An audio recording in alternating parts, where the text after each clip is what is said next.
If you walked away from your business for 2 years, would it be stronger when you return? That's the question that inspired generations of founders to build something that lasts. Running a business takes more than hustle. It takes a leadership team that anticipates what's next. A system that's well-oiled, self-correcting, and capable of growing beyond the founder. CBC Talks is about building businesses that don't just survive, but thrive. Today's guest is Ashly Hughes, founder of Go Savvy Social, a marketing strategist, creative director, and a small business ally who helps companies build brands that actually connect. Ashly, what I respect about you isn't just your strategy, it's your stamina. And you've got a work ethic that punches way above its weight. And you are one of the few voices in marketing still advocating for clarity, brand consistency, and actual results. What am I leaving out? Did you write that yourself, or did you use AI? Of course I use AI for it. It's a tool. It's part of the thing. That was phenomenal. How many times did you alter it before it was perfected? I have built, okay, this is great. So I built a template all on setting up these intros for these conversations. And I've set it to say, this is what I'm trying to accomplish. This is what they're trying to accomplish. This is the intention of how we're going to edify them as we kick off an interview process. And ChatGPT is my buddy. And it has been a tool that I have dove into a lot. Same. Is this the one you use? I don't think you left anything out. Great. Fill in some of the gaps. Who are the kind of clients that you are working with? Where do you fit into the marketing space? Why the heck do you matter right now?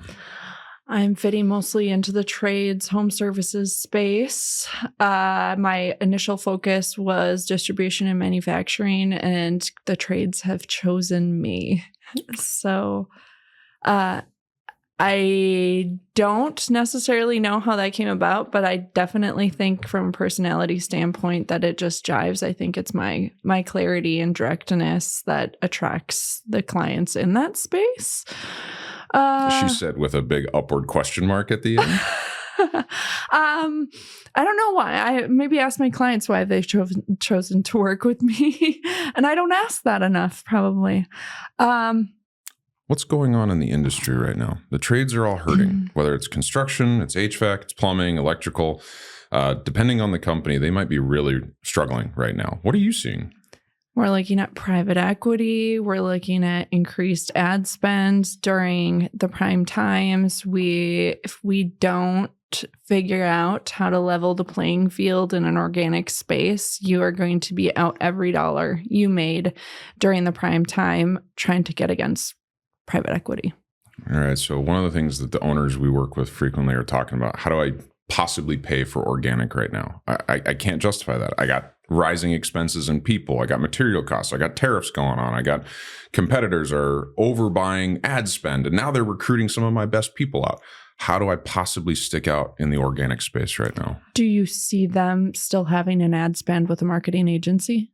Some of them. It's kind of split right now. And that's kind of a beautiful depiction of how do you distinguish a company that is spending on outsourced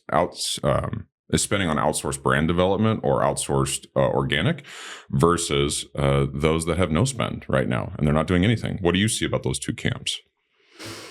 I think that most companies have some sort of marketing spend, understanding what they're actually doing with it. I think most of the trade spaces don't necessarily understand the analytics behind it because they're tradesmen. They're not marketing professionals. They sometimes barely know how to be business owners. They were a pissed off technician that became an owner.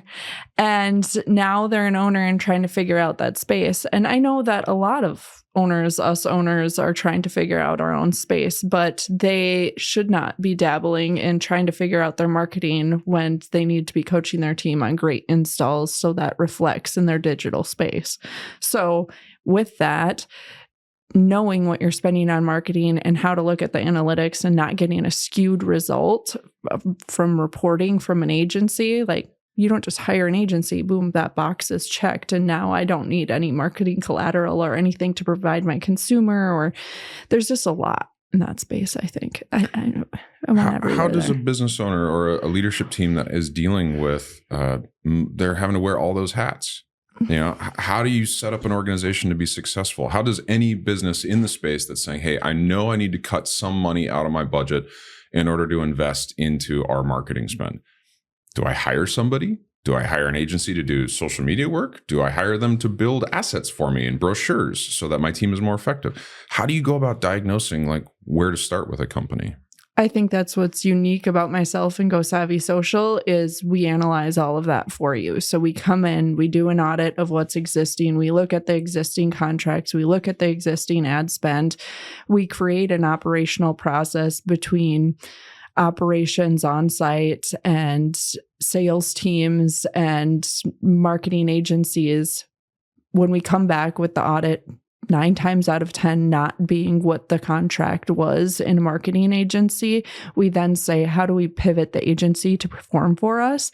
So you may see that you have a cost per conversion of $250, but then you go into the cost per acquisition and you're looking at a cost of $1,200, and that might be for a $25 repair, and that might be for a $20,000 full installation, but does it balance with what you have into your ad spend and overhead and all of those things? And then how do we pivot that marketing agency to perform what they promised you, which is probably some sort of ROI, posting strategy, so forth. And if we can't pivot them, then we end up in a conversation about how we pivot them to another agency that might be able to perform, or if it's something that we manage.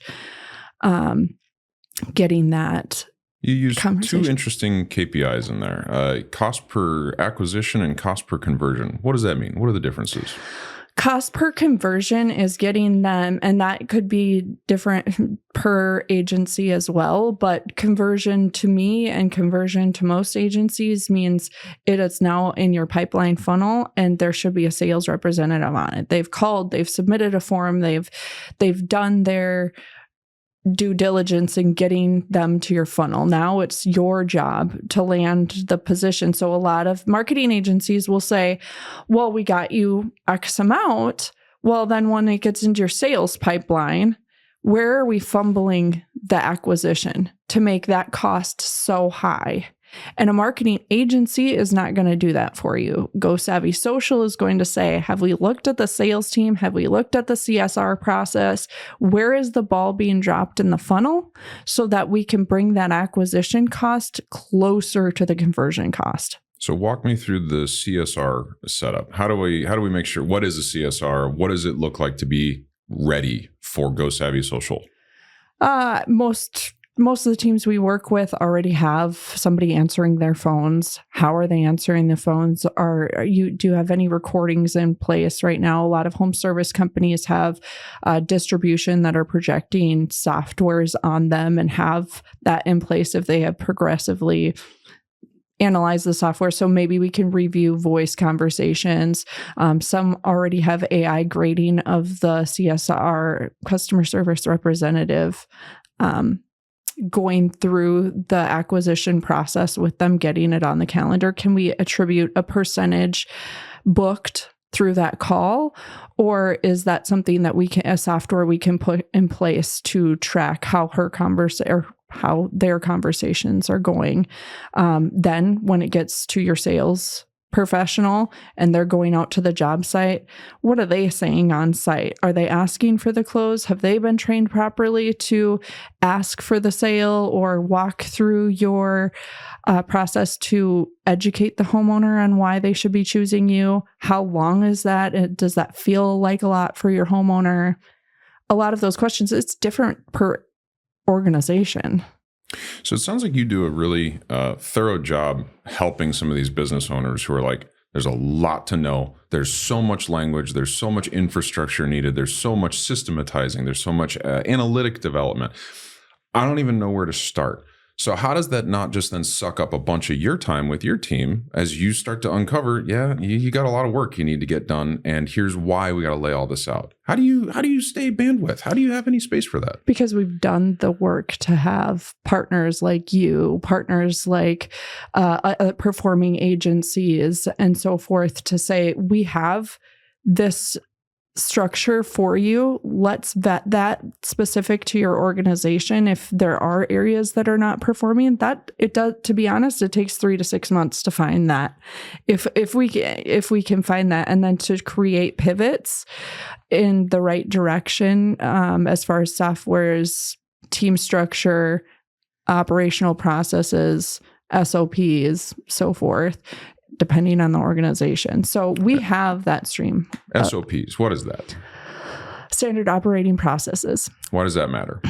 Because if you do not have processes for your organization, everyone is doing it differently, and your consumer is getting a completely different experience every time they visit your organization. And that could lead to, bad Google reviews, which affects your digital performance. So maybe you're not showing up in the organic space as much as you should because your Google reviews are pulling you down.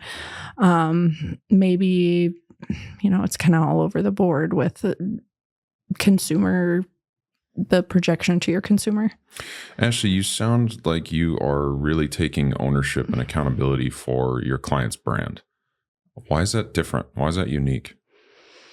Because I think a lot of marketing segmented companies think about brand as your colors, your tonality, your persona, but they don't dig into the implementation and strategy as it pertains to the organization. We're not all cookie cutter. Just because I work with one HVAC company doesn't mean the next HVAC company is identical and that I can put a template on you and it'll work for you too. We need to spend time there, and we need to integrate with the team and organization. A marketing agency is not going to do that. So one of the things that I've appreciated about talking to you over the last year and a half or so that we've been working on a couple different projects is the idea of taking a holistic assessment of a company's current infrastructure and what they have capacity for. You actually inspired our most downloaded, our most requested tool, which is our marketing roulette. This is a tool you're familiar with. You helped inspire this one. We'll get it up on the screen for any of our people who are watching the video of this. But it's this whole way of looking at, a lot of companies are out hawking SEO and websites, but they're not taking ownership of, well, who's creating assets and what's the brand consistency of the assets? And is that consistent with what we're doing with our company? What are you noticing from other agencies? 2024 was terrible on the marketing space. We saw a lot of people go under. What's different now? What is the market asking for? The market is asking for real humans. Yes, we have AI. We can support the text with AI. Some companies are choosing to dabble in the AI videos and so forth, and we're seeing some performance with that. But making sure that you have humans behind your brand is super, super important. I mean, that's how we perform in a digital space with organics is using the humans, and textually we can say the right messaging because of what AI can produce for us based on what video or what static posting we're using. So one of the topics that you and I have discussed quite a bit of is the difference between what is going on with digital marketing right now versus what is going on with networking. Seems like the market's given us pretty strong bifurcation and feedback. What do you see about those two? Oh boy. Networking is extremely difficult right now. I would say, much like the digital space, there's a lot of time, energy, and effort that needs to go into the production of the relationship and people to feel like there's real connection. Since 2020, we have this divide of personalities and defining why a certain human is not your human and why they are, and then making sure that you're pulling all those people that are in your realm of what you're trying to create as close to you as possible. And how do you do that digitally, and how you do that networking? I'm an outlier in that I don't necessarily believe in paying for large level networking in person, because I genuinely nurture my relationships. I try to stay close to the people that I've met that stand out and make referrals into their network. And I'm more about finding the people that I relate to in a networking space and their word of mouth versus me trying to prospect in a networking space and attacking that one human in the space that I need business from when they don't even realize they want to work with me, nor do our personalities jive together. But I find when I have the humans next to me that most relate to me, they attract the humans that want to work with me. And in turn, I can make great referrals to them. In the digital space, it should be very similar. Like, are you, after I connect with you, am I adding you on LinkedIn? Are you, have we got to a space where I'm adding you to some of my personal networks? Are you, and then how are you maintaining that relationship and outreach digitally and in person? When it comes to networking and it comes to relationships, it seems like intimacy and like actually having trust really matters. So for all the people who are out there saying, oh, I do networking, I go to this thing and I talk about my spiel and I get my 30 seconds of podium time. Isn't that networking? Isn't that what it's supposed to be for sales reps or business owners? No. Well, why not? I'm going to groups, I'm going and I'm handing out business cards and I'm wearing my polo with my logo on it. That's what I'm supposed to do, right? It's what you're supposed to do if you're a paid employee just trying to produce the bare minimum for an organization. Bare minimum for an organization.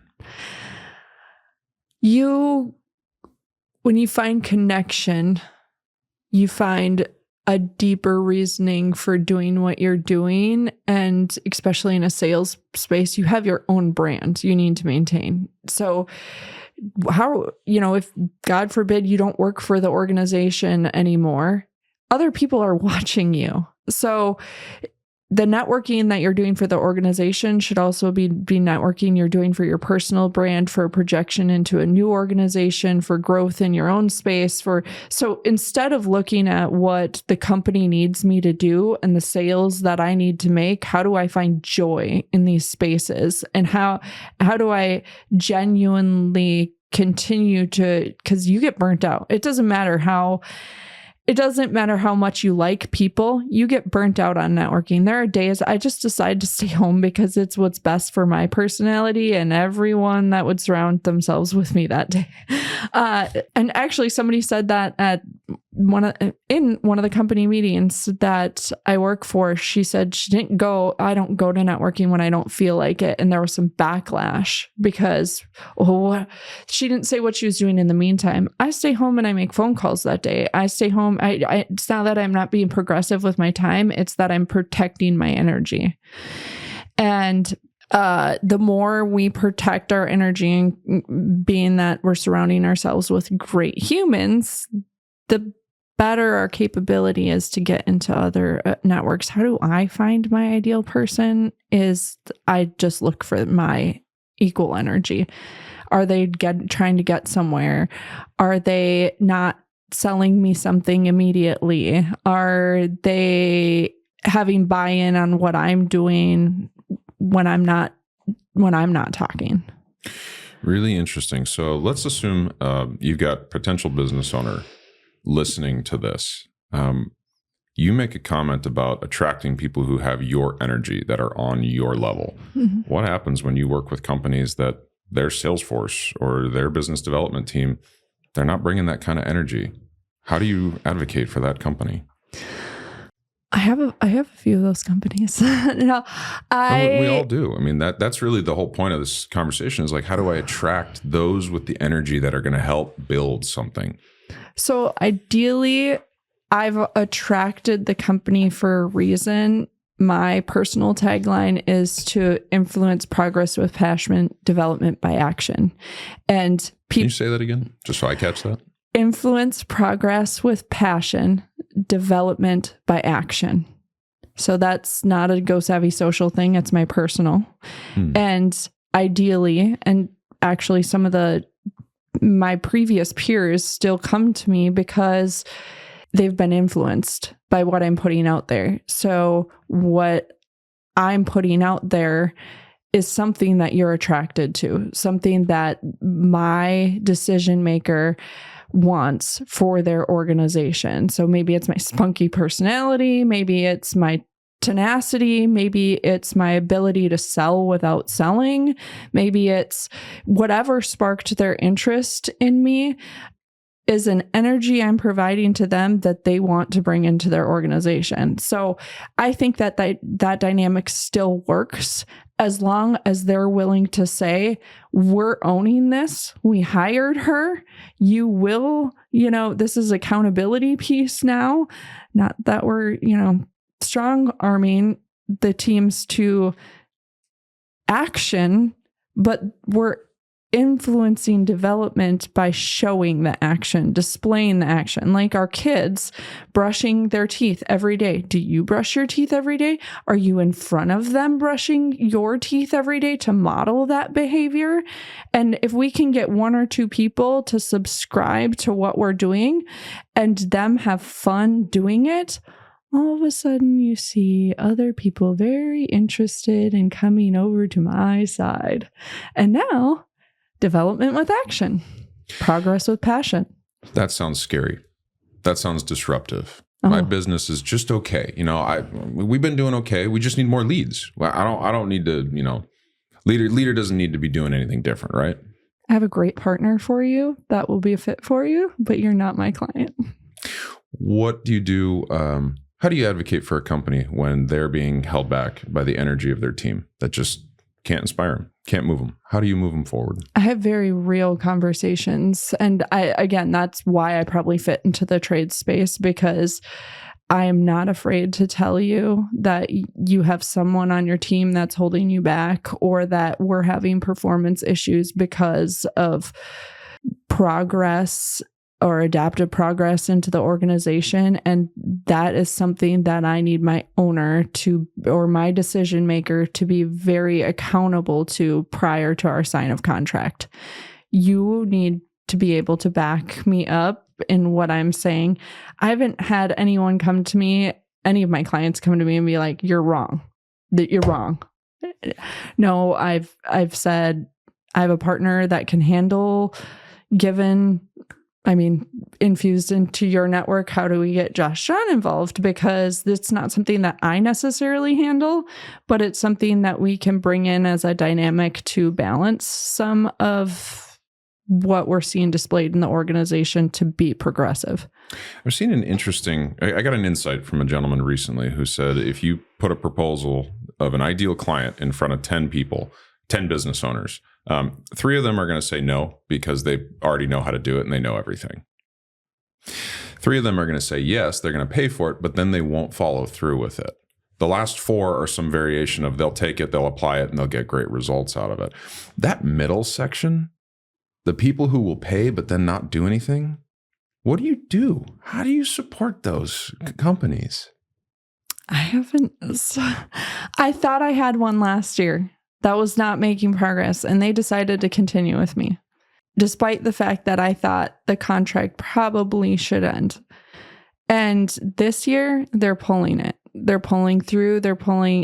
I'm impressed. I am blown out of the water. I think sometimes people just need longer belief and somebody standing by them saying that you got this. You can do this. You need to keep pushing. You need to keep going.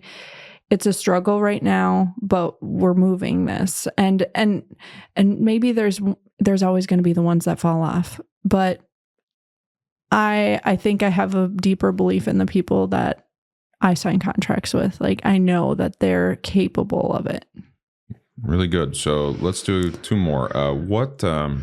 Before someone should sign a contract with you or come seeking it, what do you wish more of your prospective partners, clients knew before they came to a conversation with you?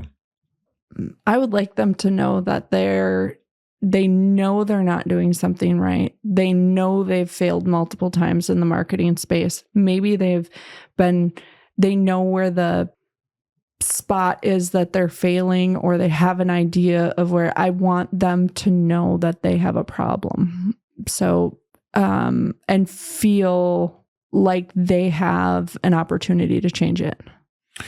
Last one is my favorite question that I ever have with salespeople, partners, clients, vendors, hires. What should I be asking you about?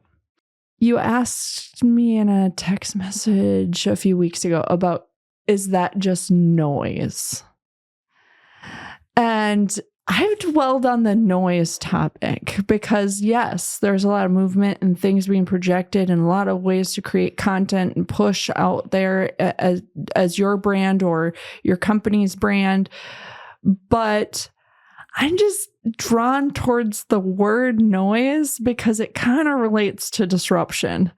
And I feel like you need to be out there and dynamic and make some noise. So I'm trying to bring the negativity into the word noise, and I don't know that it's there for me. So what should you be asking? Is noise a bad thing? How do you use it?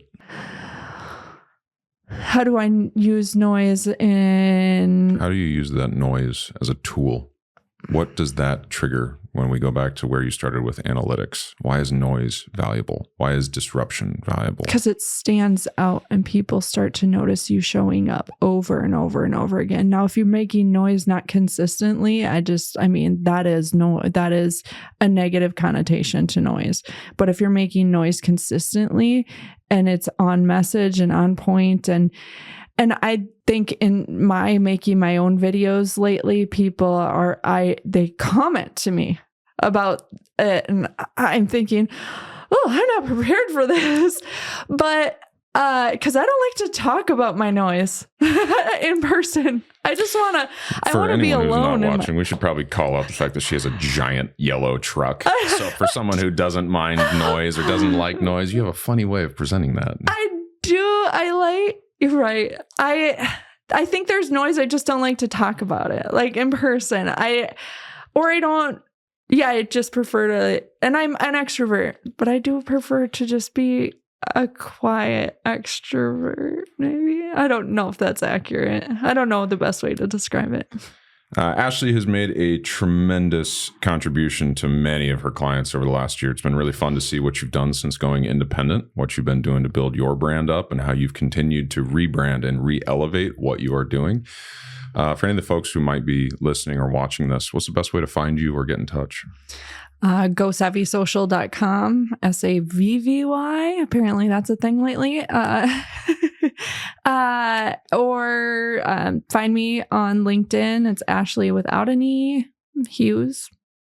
Ashly, thank you for coming on CBC Talks. Any final thoughts or ideas for the day? No, thank you. Thank you. If this conversation is resonating with you, it's probably because you're the kind of leader we built the Creative Business Council for. Our peer groups are designed for owners and leaders who want more than just ideas. They want accountability, clarity, and the chance to sit at the table with people facing the same challenges. The Creative Business Council is looking for leaders like you. Sit in on one of our peer groups and see the difference for yourself. Just click the link in the description.